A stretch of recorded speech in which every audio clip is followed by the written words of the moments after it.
Segue moi activo o incendio da Val de Uxó. Os medios aéreos non poden traballar polas condicións meteorolóxicas. O lume non está controlado nin delimitado. A situación mellora no centro da península, onde os veciños desaloxados comezan a volver ás súas casas. Os incendios tamén preocupan en Portugal, un deles a 20 kilómetros da fronteira española. Esta tarde entregáronse as primeiras vivendas de promoción pública comprometidas pola Xunta nesta legislatura. Alfonso Rueda deulles as chaves aos inquilinos destes 74 novos inmobles de Valdecorvos en Pontevedra. En total son 4.000 os fogares públicos que se van construir nesta legislatura. Hai instrumentos que deixan de soar, pero non para sempre. A restauración dun piano é un traballo de precisión que busca devolverlle a súa voz. Este é un instrumento de percusión. O son nace cando pequenos martelos golpean as súas cordas.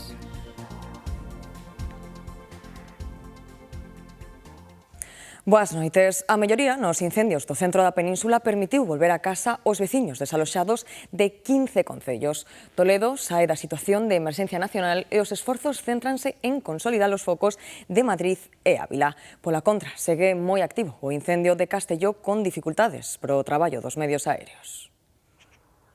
O lume dá unha tregua no centro peninsular. Os responsables da emerxencia falan dunha evolución positiva nas frontes de Ávila e Madrid. No ha habido ningún avance del fuego dentro del perímetro. Estamos trabajando realmente en una contención importante del mismo. Hai motivos para esperanza, pero non para baixar a garda.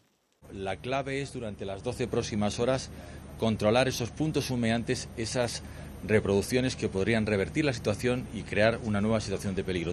Pero polo de pronto a boa evolución dos traballos permitiu regresar aos seus fogares os evacuados de 10 localidades madrileñas e 5 abulenses. Non todos volven con fortuna. ¿Cómo crees que se siente una persona? Doy gracias a Dios porque en mi casa no ha pasado nada, pero me pongo en el puesto de los demás y lo sufro. Castela Mancha sae da emerxencia nacional e recupera o control dos focos en Toledo. Mínimos daños y sobre todo sin ningún tipo de afección a inmuebles, a núcleos de población. A cruda xornada segue no incendio de Valduxó, en Castelló. Mantense moi activo tras queimar 8.500 hectáreas nun perímetro de 72 kilómetros. Tratan de estabilizalo 400 efectivos desde terra, pero da trintena de medios aéreos despregados, a maioría non puderon operar. Impídeno as malas condicións meteorolóxicas na zona, onde o incendio segue moi perigoso.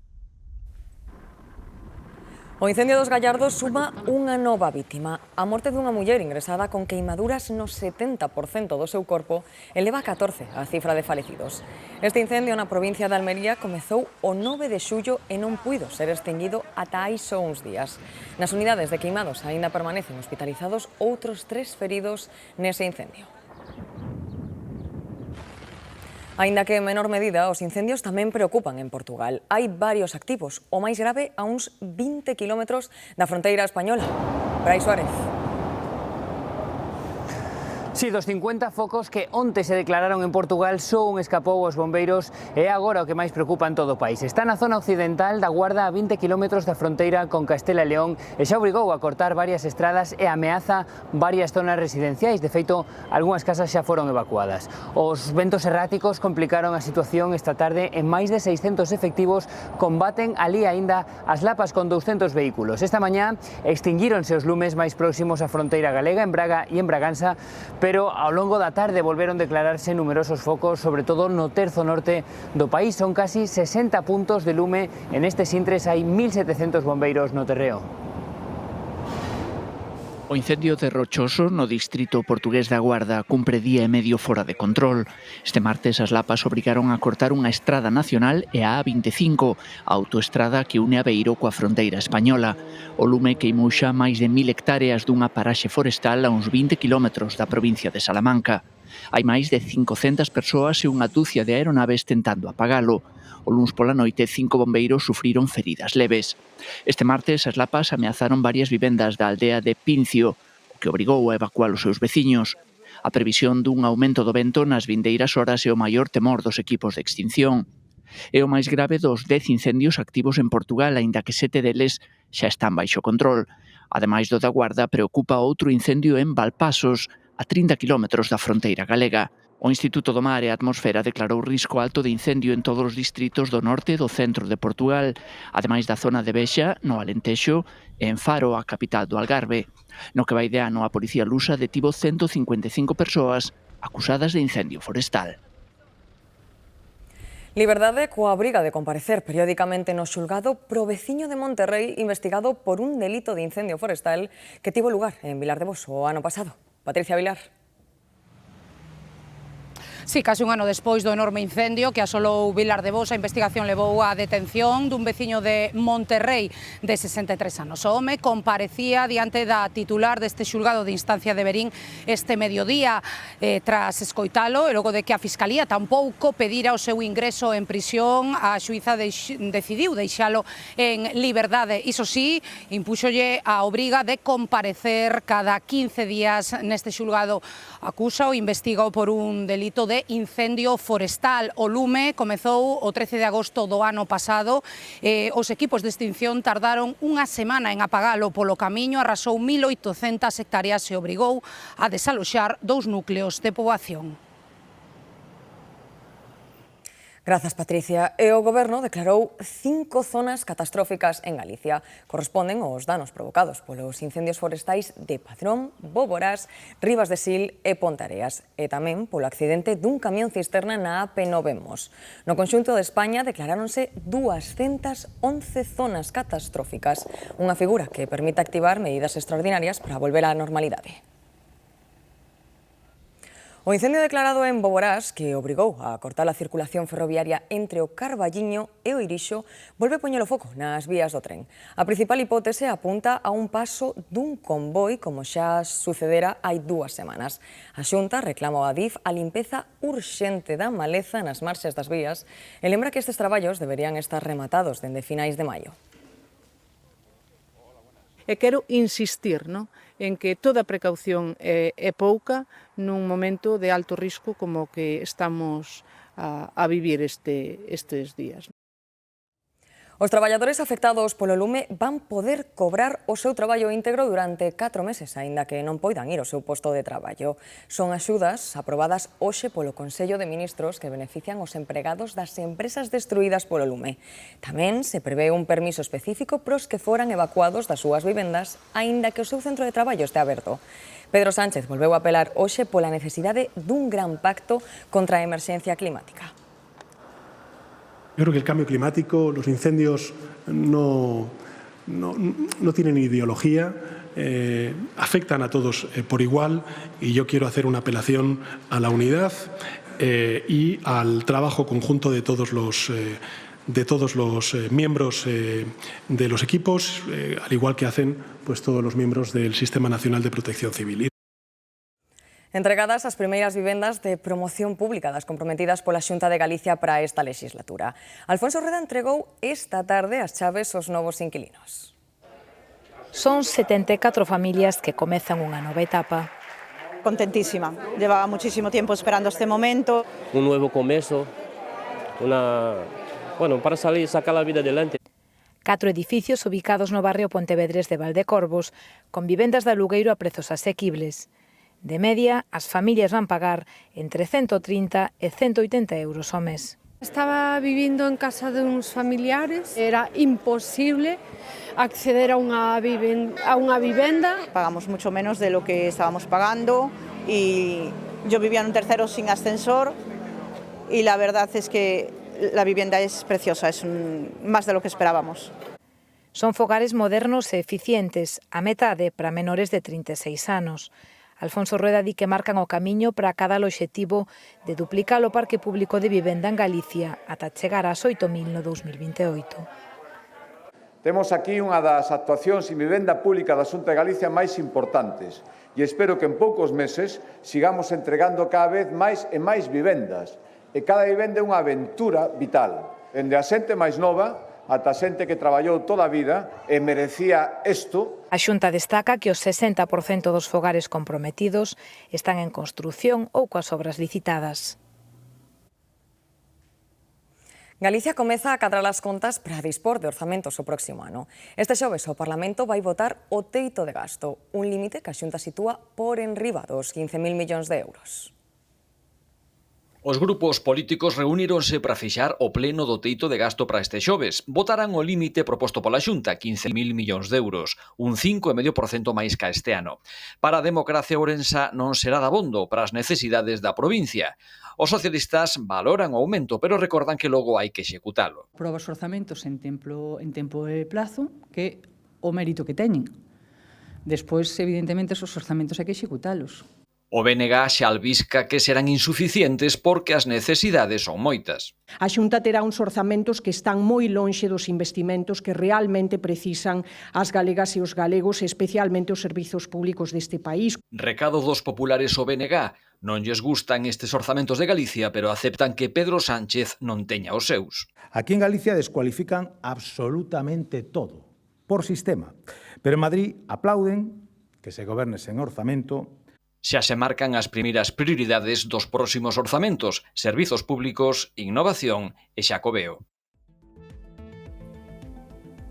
A taxa de paro en Galicia sitúase por vez primeira dende hai 19 anos no 8%. O paro baixou en Galicia case un 13% entre abril e xuño, segundo os datos da enquisa de poboación activa. Hai case 15.000 desempregados menos respecto ao trimestre anterior. A taxa de paro reduciuse un punto, queda por baixo do 8%, e o total de desempregados algo por riba dos 100.000. En canto a ocupación, Galicia perdeu máis de 6.000 empregos entre abril e xuño, e o número de ocupados caeu medio punto. Quedan en 1.172.000.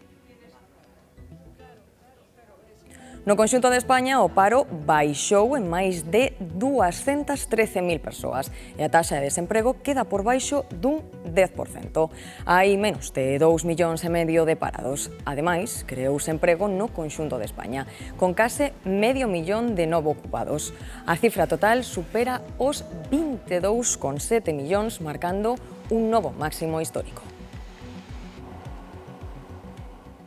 E Lugo non acollerá a sede da Axencia Estatal de Saúde Pública. Competía con 8 cidades e finalmente o Goberno elixiu a proposta de Zaragoza. O Goberno local de Lugo di que se trata dunha elección por criterios políticos e dun desprezo aos lucenses. Nun comunicado din que non pedían un trato de favor, pero que a candidatura galega reunía méritos, obxectivos e capacidade técnica e que tiña, ademais, un amplo apoio institucional. O alcalde de Monforte e a expresidenta da Deputación de Lugo, José Tomé, volverá a presentarse ás eleccións municipais. Confirmouno este martes no pleno do organismo provincial. O que non aclarou é baixo que siglas concorrerá. Tomé solicitou a suspensión como militancia socialista o pasado mes de decembro, despois de que trascendesen varias denuncias por acoso sexual. Pedro Sánchez compareceu tralo Consello de Ministros para facer o seu balance habitual de fin de curso político, 6 meses marcados polos casos de corrupción.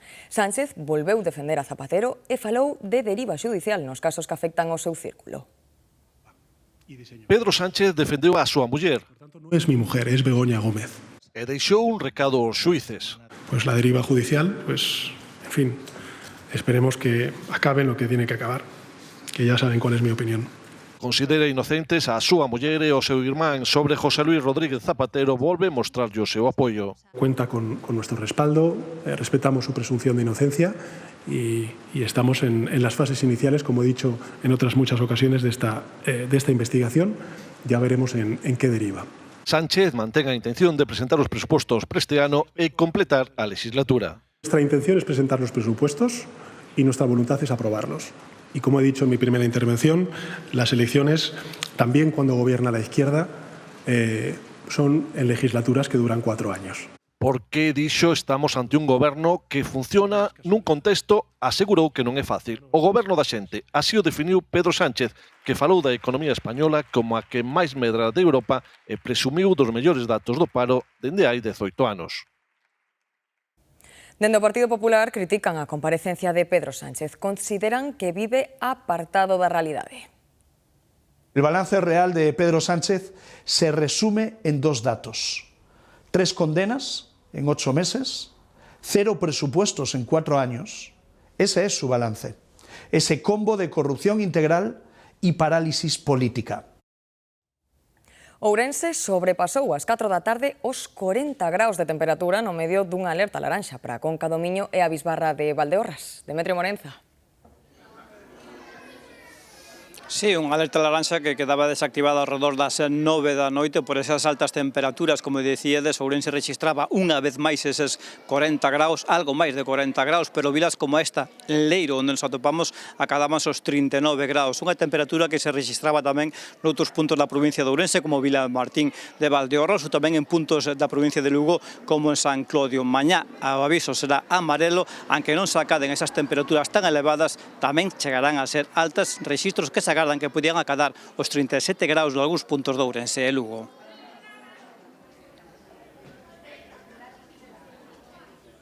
Imos neste momento cunha última hora porque está activo un incendio forestal no concello lucense de Taboada. O lume orixinouse na parroquia de San Salvador de Insua supostamente tras a caída dun piñeiro sobre un poste eléctrico. Medio Rural informa que a superficie afectada alcanza xa as 20 hectáreas.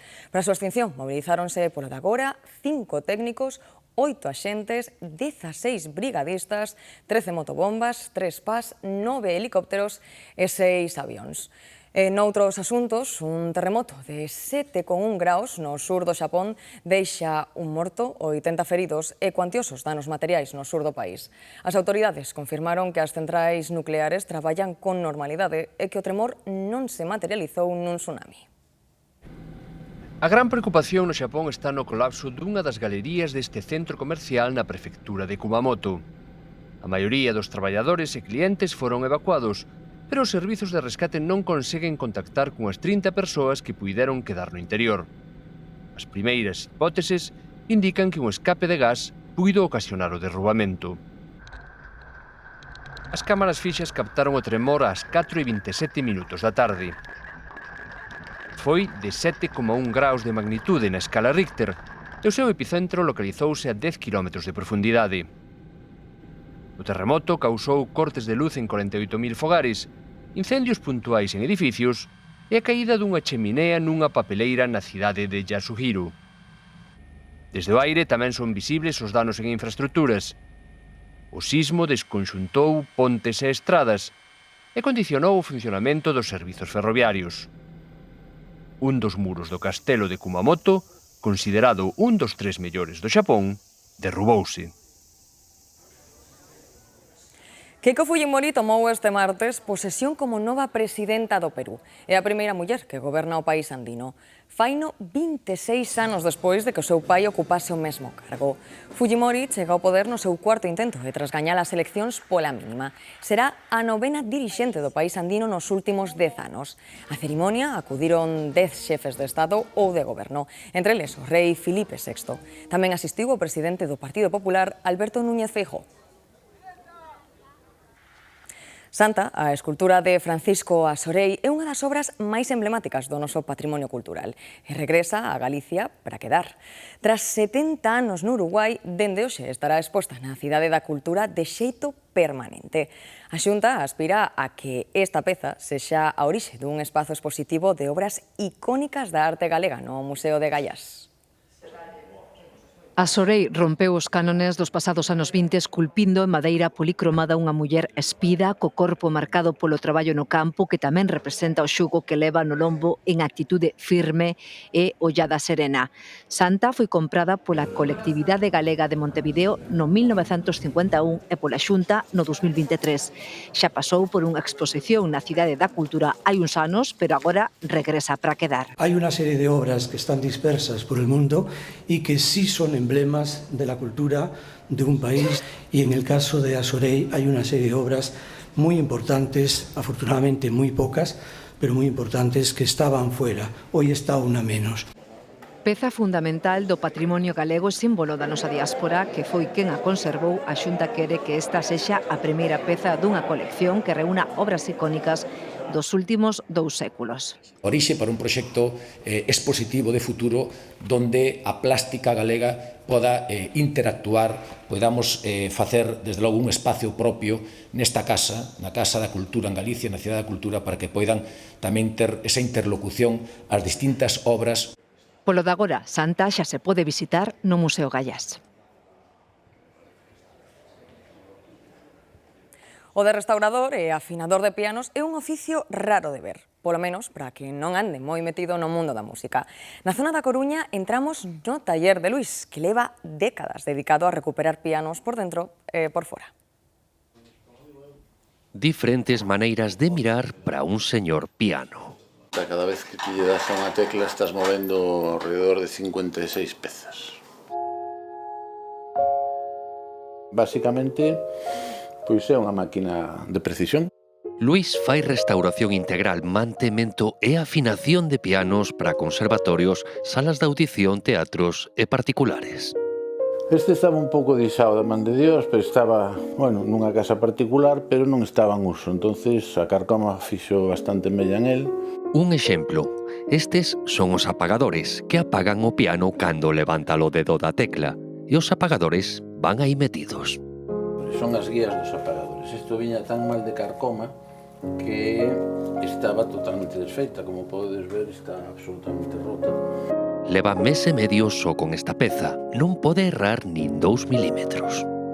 Precisa de facer unha reproducción absolutamente perfecta da peza original. Un instrumento de 88 teclas, pero ben composto de 3 cordas por cada golpe de martelo. Entón, son 260 e tantas cordas en función do piano. Cordas de aceiro, cordas finas e cordas grosas. A corda máis grave vibra unhas 27 veces e media aproximadamente por segundo e a máis aguda vibra 3.600 veces en un solo segundo. Unha máquina. Cando o piano sale daqui prácticamente sale igual que novo. Unha máquina de precisión. A elaboración de xabón na casa era noutrora moi habitual nos fogares galegos. Co paso do tempo perdeuse esta tradición, pero a sabedoría pervive grazas aos artesáns de cosmética natural que elaboran produtos máis respectuosos coa naturaleza e coa pel. Aprendemos a facer un xabón de aceite de oliva. Xa está pesado, é aceite de oliva virxen extra. Os aceites alimentarios casi todos sirven para facer cosmética. Bueno, aquí previamente disolta está a sosa cáustica e a auga e dunha forma sinxela remexemos. Agora isto, cando empeza a espesar, a xente maior di que cando lle podes escribir o xabón é que xa está listo para botar no molde. Haberá que agardar unhas 24 horas e cando estea duro poderemos sacalo do molde para cortalo. María Luisa aprendeu a facer xabóns hai máis de 3 décadas coa bisaboa dos seus fillos. Pareceume maxia. Con algo tan pouco apreciado como un tobello ou manteiga bella, auga e sosa, puderamos facer un xabón. Cos anos afondou nesa sabedoría e aprendeu a formular, agora elabora diferentes produtos de cosmética natural, a maioría sen auga. A vantaxe de, por exemplo, un xabón sólido é que un concentrado nun xabón, nunha pastilla de xabón, hai aproximadamente unha botella dun litro. As ventaxas para a pel é, digamos, devolverlle a maior naturalidade posible. Cosmética máis respetuosa co medio e coa pel elaborada de xeito tradicional, onde o repouso entre 30 e 40 días antes de poder usar o xabón é fundamental. Donde non lle dé a luz, donde este ventilado, pero sin correntes de aire, o tempo. Aquí esa parte de vamos esperar, repousar e tomarnos o noso tempo é super importante. Ingrediente esencial dun traballo artesán. Neste punto recordamos esa última hora dun incendio forestal no concello lucense de Taboada. O lume orixinouse na parroquia de San Salvador de Insua, supostamente tras a caída dun piñeiro sobre un poste eléctrico. Medio Rural informa que a superficie afectada alcanza xa as 20 hectáreas.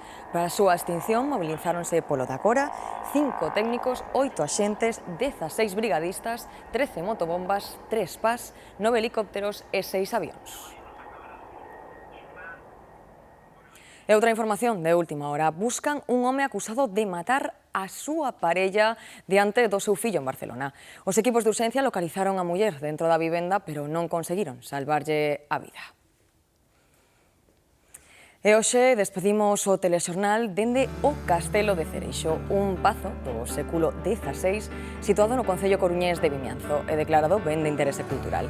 Destacan as súas impoñentes torres de carácter militar e os escudos que lembran a todos os condes que foron donos desta fortaleza. Grazas por acompañarnos unha noite máis. Ata mañá. resiste. Ya sé que aún esperas al año que viene y es esa locura la que nos mantiene.